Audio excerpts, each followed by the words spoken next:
And it's interesting that call centers would have, well, actually, it makes a lot of sense. The call centers would have a high stress level and a lot of turnover because of that high stress level. And I can only imagine what it's like to get on the phone all day, 8 hours a day, and get hung up on like a bunch and stuff. Does that happen? Well, it really depends on the vertical that you're calling, but I see it as this. It's like the gym. When somebody first comes into a call center, you really need the endurance to make 40 hours worth of phone calls a week. It could be draining, but when you're used to it, it just seems like a normal day.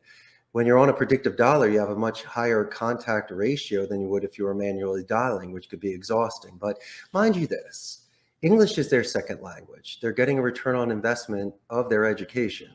And for me, speaking Spanish, it was always stimulating for the jobs I had in the United States prior to Costa Rica. And for them, once again, they found it enjoyable. And so what I like to do is I put things in perspective. If they're getting yelled at and hung up upon, we need some coaching on that. That really shouldn't be happening that much. And there's other sort of soft skills that we can do to become more diplomatic and strategic to reduce any sort of friction and to move conversations along. But they have to realize that by learning a second language is 10 times harder than what they're about to do. And all that dedicated practice they did prior to even working with me shows. So fear is really a morbid anticipation of something that hasn't happened yet. So if I can properly onboard them, prepare them, and give them that support, a lot of what you had mentioned earlier pretty much gets eliminated. And once again, there are certain soft skills that we can do on the phone to eliminate any sort of cursing and frustration. Now, naturally, clients could have questions and they need clarification.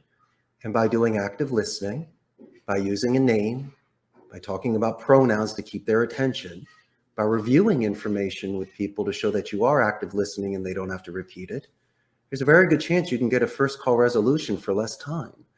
And so once again, this is a skill that people can build up.